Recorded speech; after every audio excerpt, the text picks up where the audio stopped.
Today I want to talk to you about the importance of overcoming fear. The first thing you need to know is that fear is not real. It is an illusion. It is a complete fabrication of your mind. More adequately, the primitive part of your mind. It is a leftover program from ancient times in which we had to hunt and gather for our food, so we were in constant danger from predators, from other people, and so on and so forth. So the people whose brains could instinctively react to danger were the ones that survived. So of course this reactionary process, this nervous system reaction process, still exists in us today.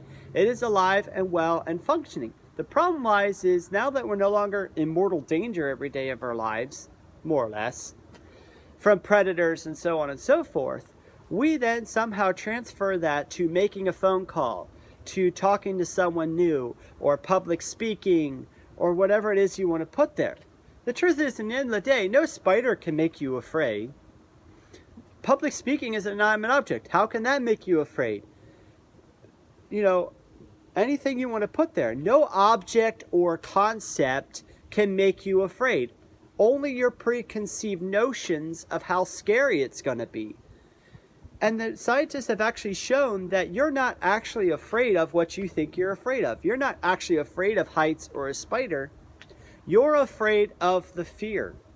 That's why a lot of times you will actually experience pre-fear. Pre-fear is actually being afraid of doing something before you're actually doing it.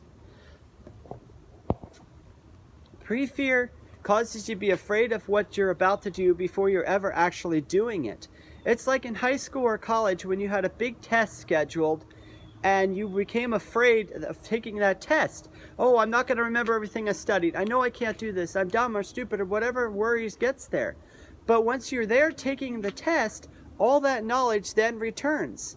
It's like a guy did this study back in the 1950s, I believe it was, where he took all these novices up into an airplane. He put heart monitors on them. And the higher they got up, the more their heart rate went up, which he totally expected to happen. But what he didn't expect to happen is once they were pushed out of the plane and they were going down the parachutes, their heart rates actually went down, and most of them reported having a good time.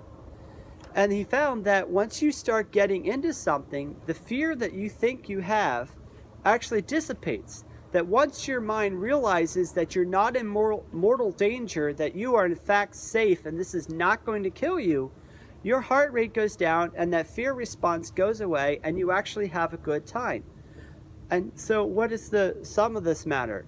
Is this: whenever you're afraid or devastated by something or think you can't do something, a good question to ask yourself is this going to kill me? And if it's not going to kill you, then there's nothing to be afraid of and you can go for it. And the good way to do this is to put in the 20-second rule. What is the 20-second rule, you say? The 20-second rule is this: you turn off your brain, you close your eyes, and if necessary, you take a deep breath, you inhale, and you just start. You know, courage is overrated, or at the very least, blown out of proportion.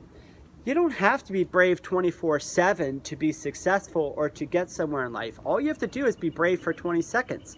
Because 20 seconds is all it takes is to get started. And once you're started and your brain comes back on, realizes you're already doing it, realizes that you're not dying, people aren't going to attack and kill you, that you're in fact fine, you will succeed in doing what you need to do, and you will get through it. And the next thing you know, it'll all be over. And each time it'll get easier and easier and easier until that primal fear goes away altogether. It's like FDR said in his first presidential inauguration: there is nothing to fear but fear itself. But he goes on to say, the nameless, unreasoning, unjustified terror is paralyzing the needed efforts to convert retreat into advance. Meaning, as long as you let fear rule you, you're always going to run away from that which is difficult or that which your mind has convinced you you're afraid of doing and cannot therefore do because it will kill you.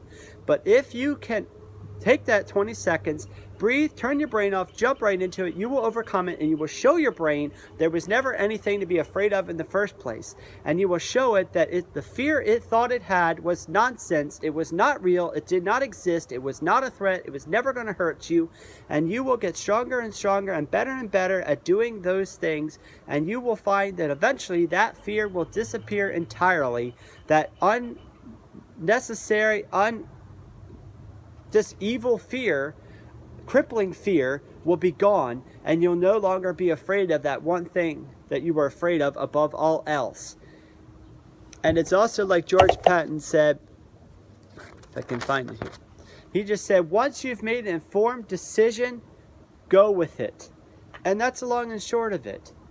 And I'm sure I'm ad-libbing there on that quote, but close enough. Any rate, so I want you to comment down below what it is that you think you're afraid of and how you're going to apply the 20-second rule to begin to overcome that fear and to remove it from your life. I look forward to your comments, and I look forward to talking to you again tomorrow. You all have a wonderful day, and may God bless you all.